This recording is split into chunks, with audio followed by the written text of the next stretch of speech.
مولاي صل وسلم دائما أبدا على حبيبك خير خلق كلهم.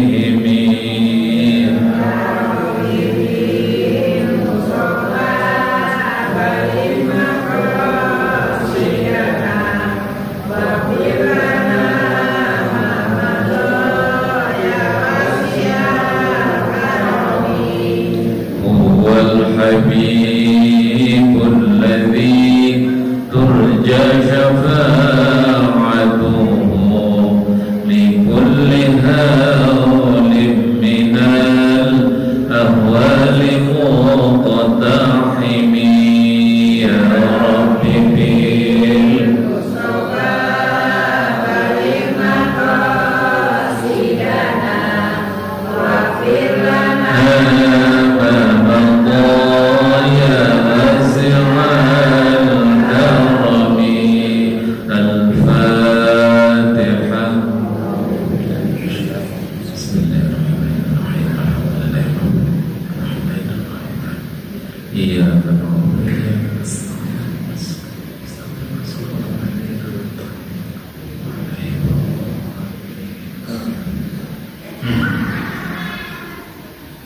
para jemaah.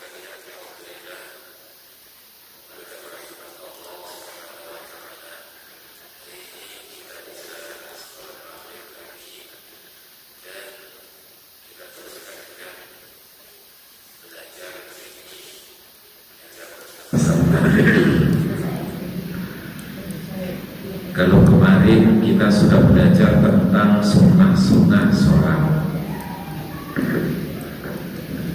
masih ingat kan Bu? Insya Allah harus diingat biar semangat nambah sunnah-sunnahnya. Karena ini ilmu harus diingat, apalagi ilmu tentang sholat. Wah, ilmu tentang ibadah yang paling utama harus selalu diingat biar sholatnya benar-benar yang utama. Gimana?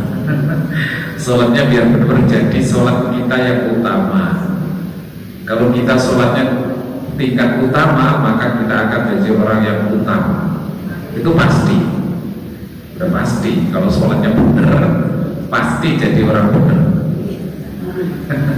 Amin. Ini beneran Bu, bukan guyonan. Iya.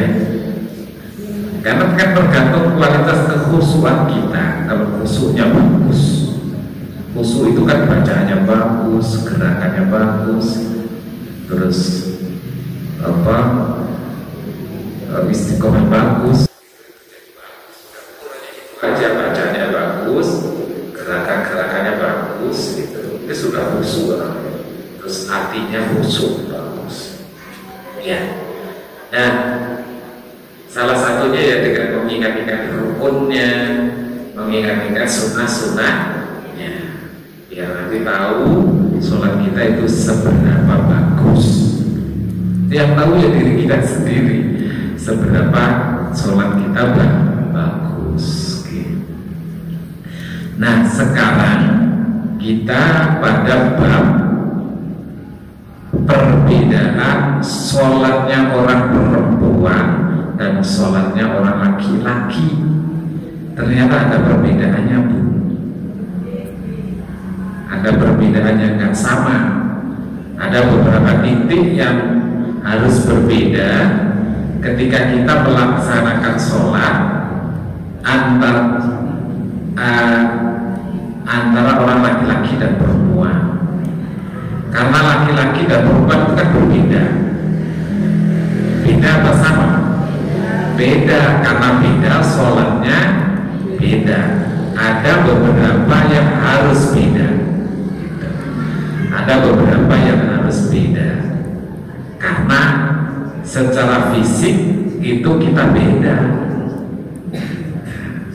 Secara fisik itu beda. Nah, ada 5 perbedaan sholatnya orang perempuan dan sholatnya orang laki-laki. Ada 5. Ingat-ingat ya? ada 5. Kan selalu ya kitab ini tuh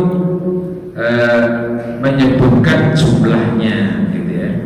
Ada berapa rukun sholat, ada berapa, terus sunnahnya ada berapa gitu. Itu ternyata seperti ini modelnya. Itu untuk memudahkan kita mengingat. Ternyata memudahkan kita untuk mengingat supaya kita selalu ingat, karena ini tentang ibadah, ilmu tentang ibadah sholat. Ibadah sholat adalah ibadah yang paling utama. Itu. Ini judulnya wal mar'atu tukhalifur rajula fi khamsati asyar. Perempuan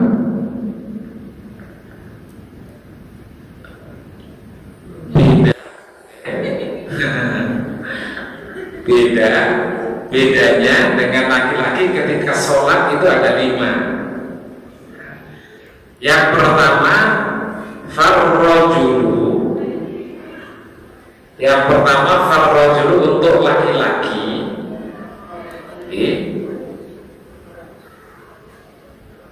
Untuk laki-laki itu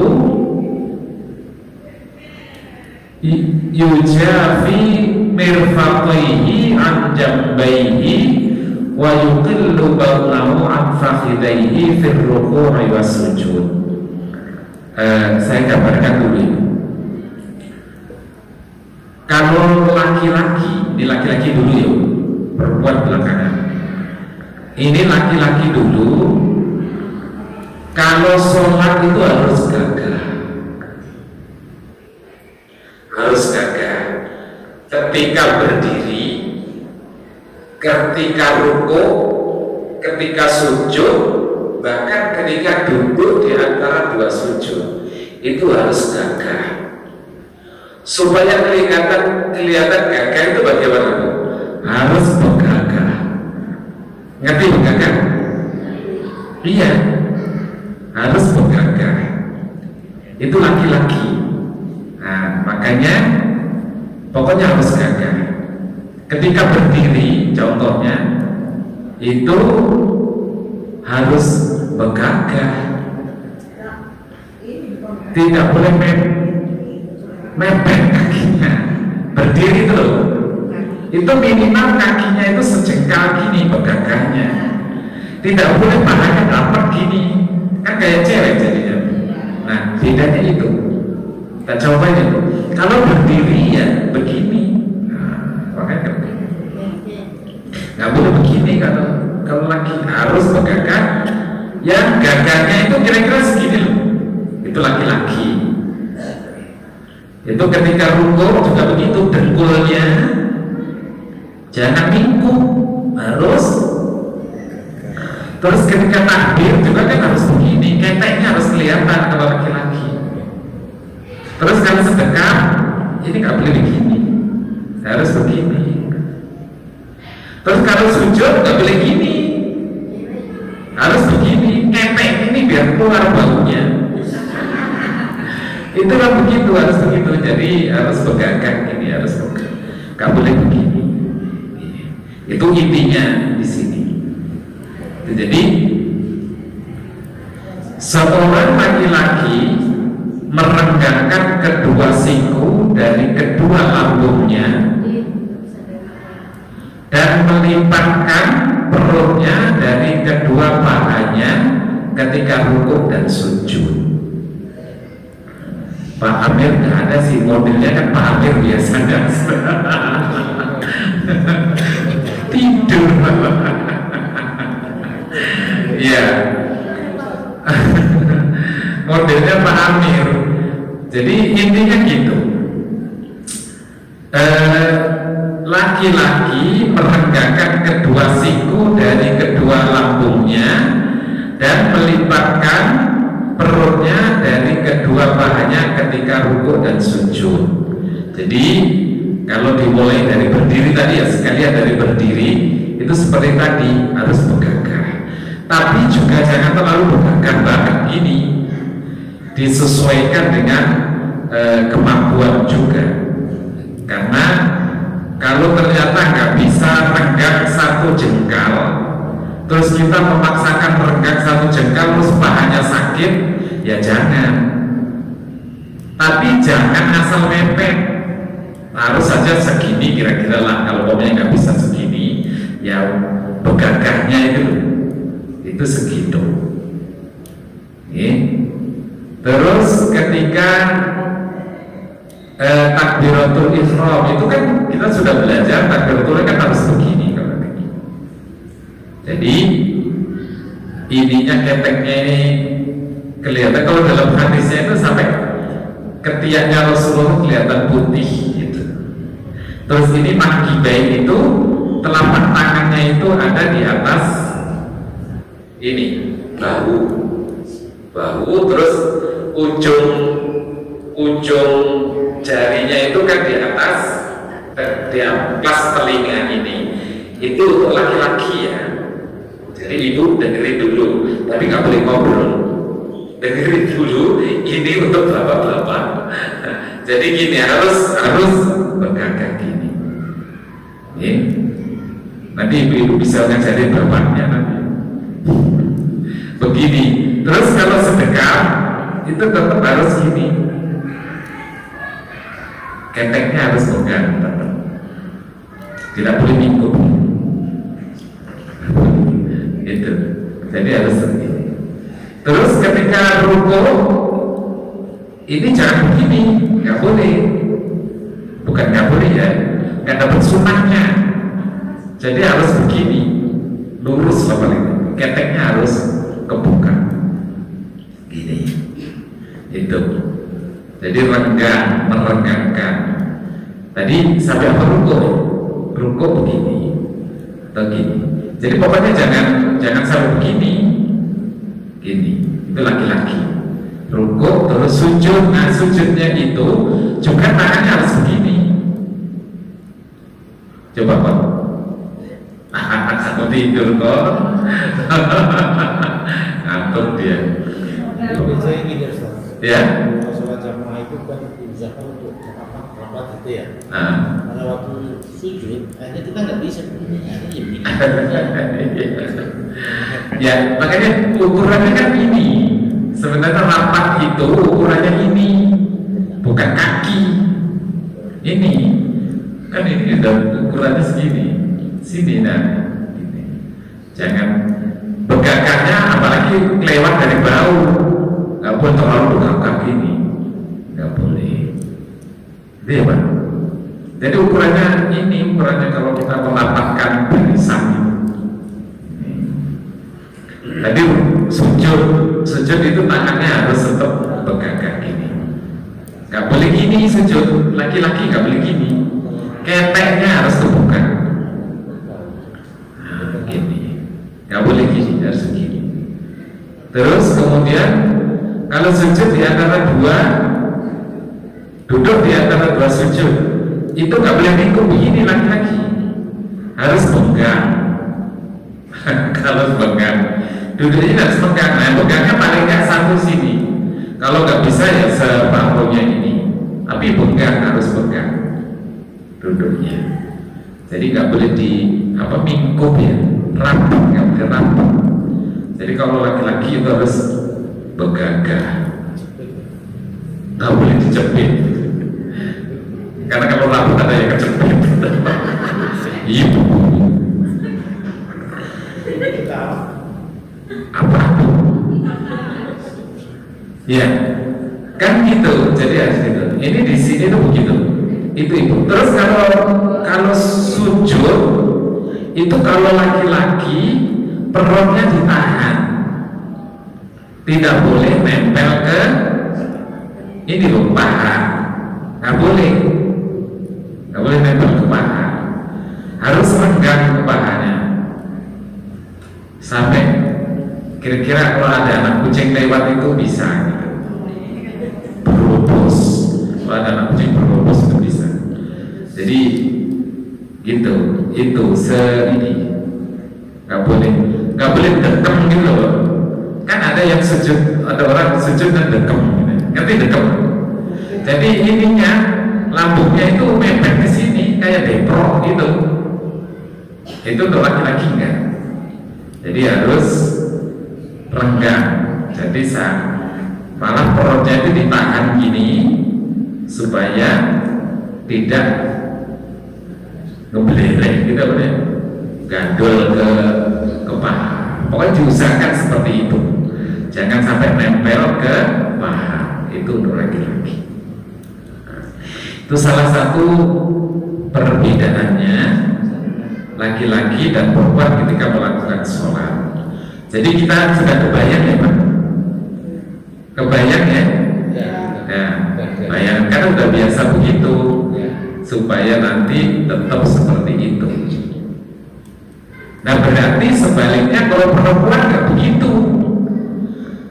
Perempuan kalau berdiri jangan begagah, harus mingkuk, harus rapat. Tuh, kalau perempuan memang harus rapat, kakinya harus rapat ini. Terus ketika ruku itu juga harus jangan boleh begini, nggak boleh begak, keteknya nggak boleh kelihatan kalau ibu-ibu, harus rapat begini. Nah, kalau sujud juga begitu, harus dimasukin ini lengan dua, dimasukin ke sini ini, jangan begak begini. Terus kalau sujud ya seperti itu. Kalau sebaliknya bapak-bapak, kalau bapak-bapak kan harus diangkat nih perutnya. Tapi kalau ibu-ibu nggak usah, kayak dengkem nggak apa-apa.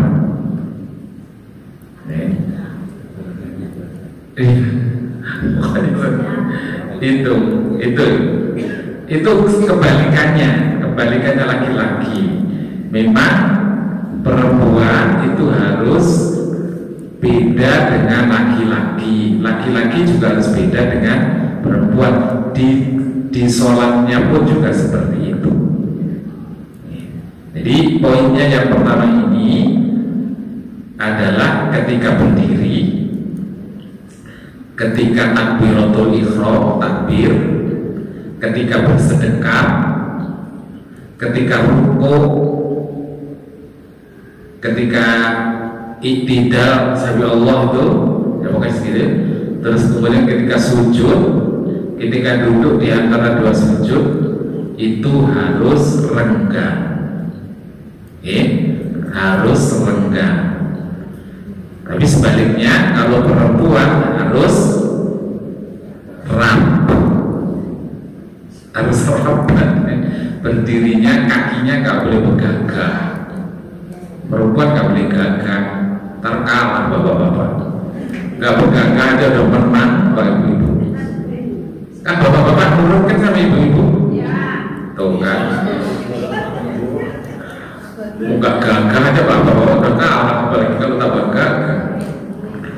Iya, jadi seperti itu ibu-ibu ya. Jadi rapat, harus rapat semuanya harus. Oke, itu yang pertama. Kemudian yang kedua, wayajharu fi mawdhi'il jahri, membaca. Ini bapak-bapak dulu ya, membaca keras di tempat yang bacaannya keras. Apa itu?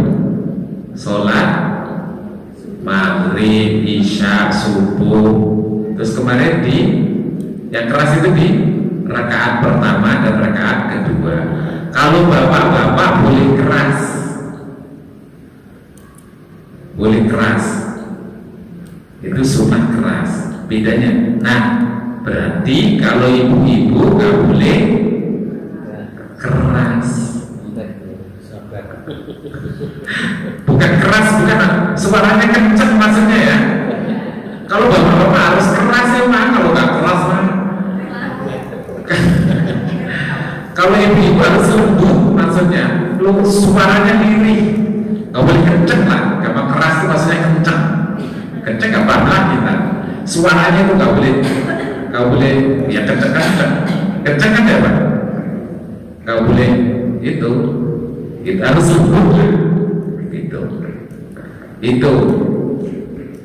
Itu ketika, makanya apalagi ketika bersama-sama dengan orang laki-laki,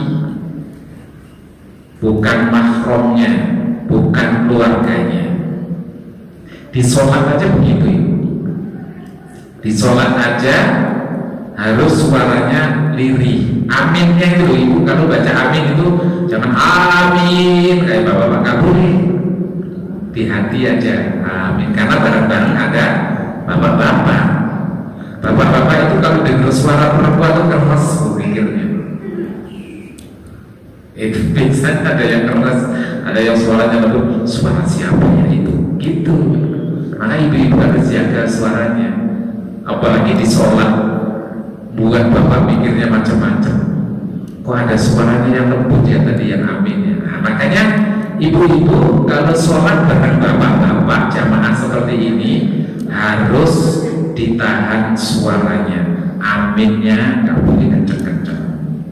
Itu di sholat, apalagi di luar sholat nggak boleh kenceng-kenceng ngomongnya kenceng-kenceng nggak boleh. Saya ibu kenceng itu seberapa?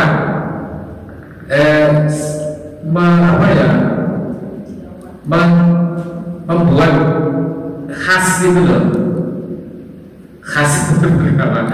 Kayak orang bisa niteni, oh ini suaranya begitu.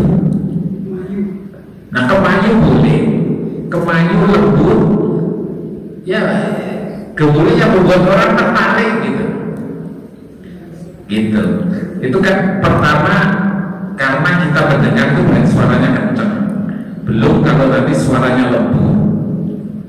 Ini antisipasi supaya bapak-bapak gak mikirnya macam-macam.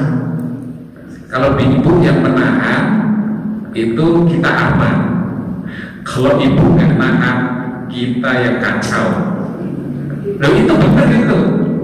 Coba kalau ibu gak pakaian sembarangan di jalan dengan maaf ya, dengan ketat bersama itu, kira-kira yang heboh siapa? Bapak-bapak pastinya. Nah kalau ibu-ibu nggak pakaian gitu, bapak-bapak aman. Mau lihat apa? Mau nggak ada. Kalau sampai cari-cari ya itu bapaknya yang kurang ajar, ya. Itu jadi makanya di sini dijelaskan yang boleh kencang apalagi ketika sholat di tempat-tempat yang harus bacanya kencang itu adalah bapak-bapak laki-laki. Nah perempuan apakah boleh suara kencang? Boleh kalau bersama-sama dengan perempuan atau bersama-sama dengan keluarga. Keluarga itu yang mahram, suami, anak, emak, bapak, ponakan, itu kan yang itu boleh. Tapi kalau sama kita-kita ini nggak boleh. Saya pikirnya macam-macam. Nah itu ibu. Jadi ibu itu suaranya aurat. Suaranya harus di ngomong, bukan berarti nggak boleh ngomong. Ngomong ya ngomong, tapi jangan berbuat yang orang jadi pikir macam-macam. Apalagi kalau masuk di masjid. Kalau masuk di masjid, kalau bisa ditahan. Jangan ngomong di dalam masjid itu kan nggak boleh ngomong sembarangan sebenarnya. Yang muspro, lahwun, yang ada gunanya. Nah, terus kalau masuk masjid ngomongin resep itu termasuk lulur apa enggak? Kalau itu ada yang nanya, Bu, kemarin kok sayur asemnya enak banget, itu resepnya apa? Itu boleh kan? Di masjid boleh, karena ilmu. Yang nggak boleh itu ngomongin orang. Ada orang lewat, ih bajunya hijau banget, gitu. Ih norak banget, gitu. Ih anak siapa sih itu? Nah, gitu-gitu itu. Nah, terus masuk masjid, tadi di jalan saya ketemu orang. Mosok masuk masjid bukan pikir, tapi malah mulainya saat tadi ketemu orang bajunya kayak gitu, itu ya nggak boleh. Terus kalau nanya resep, nanya anaknya sekolah di mana, terus ngajinya itu boleh masih. Yang nggak boleh ngomongin orang, apalagi ngomongin yang jorok, nggak boleh. Itu pun harus suaranya jangan kenceng-kenceng, bisik-bisik aja. Bisik-bisik pun juga jangan. Kadang-kadang ada ibu-ibu yang kenceng aja. Udah ada nih, maaf terus terangnya, udah kita ada kenceng ini Pak Furqon, di situ juga kenceng ngomongnya. Itu nggak boleh. Itu sebenarnya nggak boleh. Nggak ibu-ibu aja sih, bapak-bapak juga kadang-kadang begitu. Udah tahu azan malah kerokok. Enggak, ini terus terang aja, ini katanya begitu ya, bukan kata saya. Itu bapak-bapak juga nggak boleh sebenarnya ngomong gitu. Walaupun umpamanya, kalau ibu-ibu masih pantas lah, kalau pokoknya suka ngomong. Lah bapak-bapak udah denger azan masih juga ngomong. Katanya bapak-bapak nggak suka ngomong. Lah kalau ada azan masih ngomong, kebakar tanah lah. Kayak ibu-ibu katanya. Itu ya. Jadi yang harus dimodil jadi itu satu. Jadi bapak-bapak itu kalau baca bacaan dalam sholat yang tempatnya itu keras ya dibaca keras. Tapi kalau ibu-ibu nggak boleh. Kalau bersama laki-laki lain, bapak-bapak lain yang bukan mahramnya, itu ya. Terus perbedaannya lagi, wa idza ma bau syai'un fi sholati sabbaha. Ini kalau laki-laki menemui imamnya keliru, itu mengingatkannya dengan tasbih. Tasbihnya bagaimana? Subhanallah. Jadi jangan ibu-ibu, jangan umpamanya makmum sama bapak-bapak yang keliru, subhanallah, nggak boleh bersuara. Ibu-ibu tetap nggak boleh bersuara. Jadi ibu-ibu memang harus pandai-pandai menjaga mulut. Itu harus sudah di dalam sholat aja diatur sedemikian supaya terlatih. Di luar sholat pun juga begitu, ya kan Bu? Kan iya, di sholat itu kan nggak boleh ngomong apa yang sudah ditetapkan. Kalau artinya yang ditetapkan itu adalah yang baik-baik pastinya dalam sholat. Nah, kalau di luar sholat, kalau bisa juga ngomong yang baik-baik saja. Tapi kadang-kadang nggak kroso ya Bu. Kadang-kadang nggak sadar. Iya ya. Tapi malah bilang gini, ini gak kerasa nih, gak ngomongin orang. Oh sudah begitu nih Bu, ini gak ngomongin orang, ini kenyataan ya, sama aja bohong.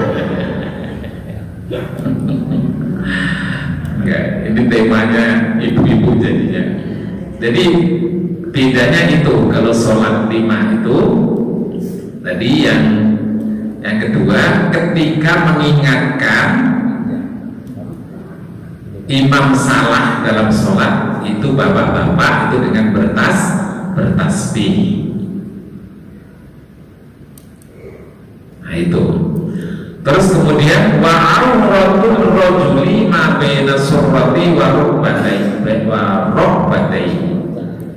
Nah, tentang aurat dalam sholat nih. Aurat dalam sholat itu kalau bapak-bapak itu artinya kalau sholat pakai ini aja udah cukup. Itu adalah dari apa ini namanya, udel, pusat sampai bawah dengkul. Itu auratnya bapak-bapak kalau sholat. Ingat jajan ya? Ingat jajan ya? Jajan itu kalau pakai celana kan begitu kan? Segini terus sampai batu. Itu kalau pakai sholat udah sah. Jadi sholat pakai bajunya, celananya jojol, nggak usah pakai kaos dalam, nggak usah pakai atasan, celana doang ini loh. Sampai sini ke sini tuh nggak boleh kalau bapak-bapak. Udah sah sholatnya. Tapi sopan kan? Nggak sopan. Tapi sholatnya sudah sah. Tapi kalau ibu-ibu itu semuanya itu aurat karena sholat kecuali telapak tangan dan wajah muka. Nah tadi yang kalau mengingatkan, tadi kalau mengingatkan kalau ibu-ibu itu dengan tepuk tangan. Tapi tepuk tangannya bukan gini, bukan, dan juga bukan berkali-kali begini, sekali dibalik, punggung kiri ditepukkan ke yang bagian dalam tangan kanan, ini tidak boleh, ini nggak boleh sekali, ini kencengin aja nggak apa-apa, tapi dibalik ini ya Bu.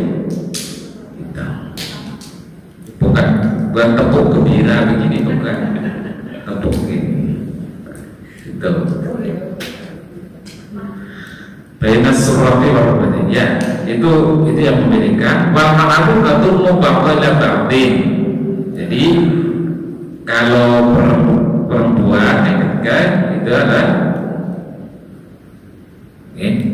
seorang perempuan ketika sholat harus mengumpulkan sebagian anggota tubuhnya dengan sebagian anggota tubuh yang lain dan memelankan suara ketika berada di dekat laki-laki. Nah itu tadi yang saya bilang. Nah yang sudah saya bilang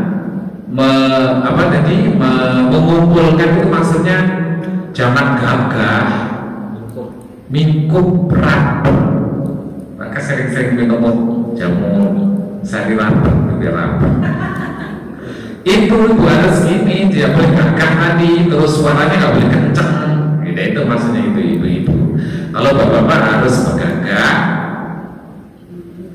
kalau ibu-ibu rapat, memang harus begitu. Terutama suaranya juga nggak boleh kenceng, apalagi kalau ketika bersama-sama dengan laki-laki lain. Laki-laki lain siapa? Bukan keluarga atau mahram. Mahram itu siapa? Mahram itu yang tidak boleh dinikahi. Yang nggak boleh dinikahi siapa? Anak, saudara banyak, anak, bapak, ponakan, morotuo. Nah itu. Kalau kumpul itu bareng-bareng ya nggak apa-apa. Suara dikencengin nggak apa-apa. Itu yang ketiga. Ayo kira-kira apa kan? Tadi banyak banget. Ya, masih 5 menit lagi. Hafiz sholati sofada jodari. Jadi seorang perempuan ketika mengingatkan itu sudah semuanya. Jadi itu sudah semua. Jadi seperti itu ketika kita melakukan sholat. Perbedaan antara laki-laki dan perempuan ini dijaga betul supaya sholat kita jadi, tapi ini disesuaikan dengan situasi dan kondisi kita dalam menjalankan sholat itu. Tapi paling tidak 5 ini yang harus mesti dapat ditekankan supaya memang berbeda. Jadi kalau bapak-bapak sholat yang kelihatan gagah gitu ya, itu gagah. Dalam lagi itu, jadi perbedaannya kalau bapak-bapak itu kalau sholat harus gagah. Tapi kalau ibu-ibu sholatnya harus apa? Harus mingkum, apa namanya Pak? Rapat, siapa sih rapat? Tapi riskan itu bilang rapat itu riskan, kayaknya sih gak enak gitu bilang rapat gitu. Tapi ya memang begitu ya. Jadi harus begitu ya. Yang gampangnya Kalau bapak-bapak gagah, kalau ibu nggak boleh gagah. Kalau bapak-bapak bergagah, ibu-ibu nggak boleh bergagah, harus rapet. Kalau ya gitu, ketika berdiri, ketika takbir, ketika rukuk, ketika sujud, ketika duduk di antara dua sujud itu harus tetap renggang. Nah kalau ibu di semua itu harus rapat.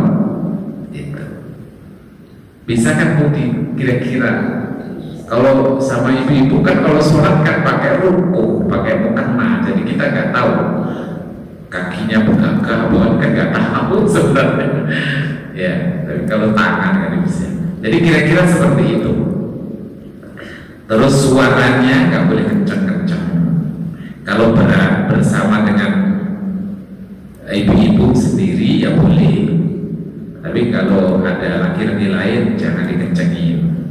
Sekalian, makanya tadi sekalian saya pesan tidak hanya di sholat, tapi ketika di luar sholat. Kenapa sih Bu saya katakan khusus begini, saya selipkan ini? Karena saya sering mendengar ibu-ibu kalau ngobrol di situ kencang. Terus obrolan itu macam-macam. Kalau soal resep gak apa-apa. Nah, yang di luar resep itu loh.